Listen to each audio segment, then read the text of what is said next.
Berbeda dengan Eza Gionino, Ardina Rasti justru meragukan keterangan dari pakar telematika bernama Abimanyu yang didapuk menjadi saksi ahli dari pihak Eza dalam sidang penganiayaan di Pengadilan Negeri Jakarta Selatan pada tanggal 8 Mei 2013.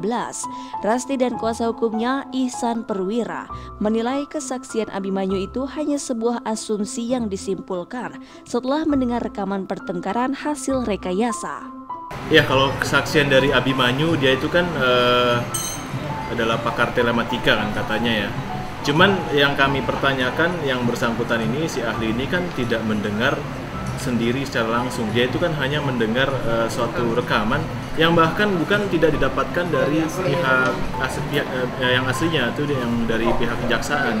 Dia mungkin melihat dari media, itu kan juga sudah jelas apa yang didengarkan di media atau dari pihak-pihak yang nggak jelas gitu ya. Ya, keasliannya juga dipertanyakan. Kalau gitu kompetensinya juga kita serahkanlah ke majelis hakim di pengadilan, apakah memang yang bersangkutan berkompeten gitu untuk memberikan keterangan mengenai perkara ini. Apalagi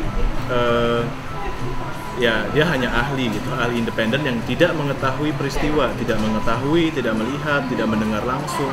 Jadi semua itu hanya asumsi aja dari dia. Jelas sekali semuanya. Bahkan tadi dia juga kebetulan saksi tersebut mengakui kepada hakim pada saat ditanya, ya memang benar kalau terjadi sesuai yang tindakan pukulan, toyoran, jambak, cekekan, semuanya tidak mungkin terdengar di audio sebagai pakar telematika. Dan hakim menanyakan dan sudah diiyakan, disetujukan oleh saksi tersebut. Jadi makin jelas lagi ya.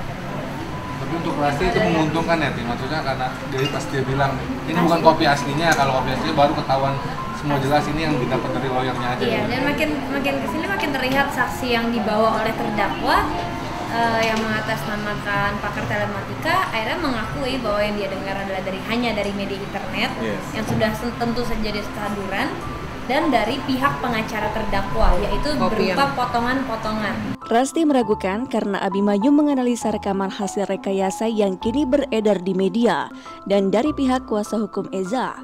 Apalagi rekaman asli yang disimpan penyidik dan pihak JPU terdengar jelas terjadinya penganiayaan. Tak heran tim kuasa hukum pun membantah bahwa suara tidak bisa menjelaskan terjadinya kekerasan. Ada tadi statement yang mengatakan bahwa audio itu tidak memastikan bahwa telah terjadi suatu gerakan atau tindakan kekerasan. Tapi kan kita secara logika aja deh, seperti apabila ada tamparan atau toyoran atau jambak, itu kan sesuatu hal yang tidak terdengar.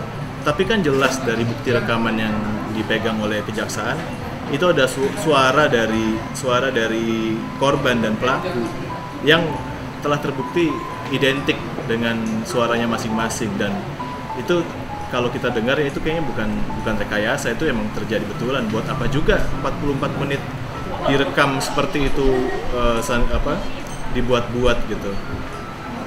Makin kesini makin terlihat saksi yang dibawa oleh terdakwa yang mengatasnamakan pakar telematika akhirnya mengakui bahwa yang dia dengar adalah hanya dari media internet, yang sudah tentu saja disaduran, dan dari pihak pengacara terdakwa, yaitu berupa potongan-potongan dan reproduksi. Dia mengakui, sehingga saya yakin seorang pakar telematika seperti beliau jadi menyadari bahwa selama ini statement saya berdasarkan sesuatu yang tidak asli, dan hakim pun sudah mengetahui hal tersebut, dan dia pun sudah mengakui bahwa